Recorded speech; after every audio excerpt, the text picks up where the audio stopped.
रामकृष्ण हरी मैत्रिणींनो, हिंदू धर्मात वर्षातून 24 एकादशी येतात. पण त्या सर्वांमध्ये आषाढी एकादशीला महाएकादशी किंवा सर्वात श्रेष्ठ एकादशी का मानली जाते? एकाच दिवशी संपूर्ण महाराष्ट्र विठ्ठलमय कसा होतो? आजच्या या व्हिडिओमध्ये आपण आषाढी एकादशी मागचे आध्यात्मिक महत्त्व, त्यामधील पौराणिक कथा आणि 700 वर्षांची वारीची परंपरा अगदी सोप्या भाषेत जाणून घेणार आहोत. व्हिडिओ शेवटपर्यंत नक्की पहा. पहिले महत्त्वाचे कारण म्हणजे या एकादशीला देवशयनी एकादशी म्हणतात. पौराणिक कथेनुसार या तिथीपासून सृष्टीचे पालनकर्ते भगवान विष्णू पुढील 4 महिन्यांसाठी क्षीरसागरात योगनिद्रेत जातात. या 4 महिन्याच्या काळाला चातुर्मास म्हटले जाते.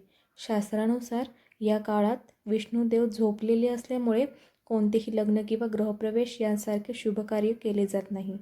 हा काळ केवळ स्वतःमध्ये डोकावण्याचा, नामस्मरण करण्याचा आणि उपवास करून शरीर शुद्ध करण्याचा असतो.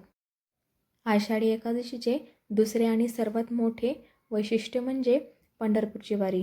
गेल्या 700हून अधिक वर्षापासून ही परंपरा अविरत सुरू आहे.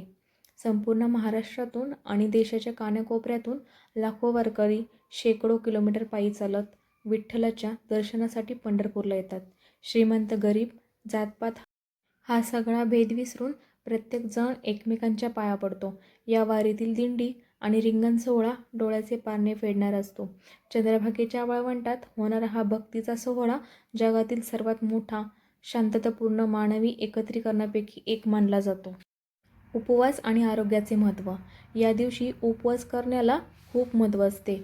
आध्यात्मिकदृष्ट्या असे मानले जाते की एकादशीला उपवास केल्याने आपली 11 इंद्रिये नियंत्रित होतात आणि नकारात्मक ऊर्जा नष्ट होते.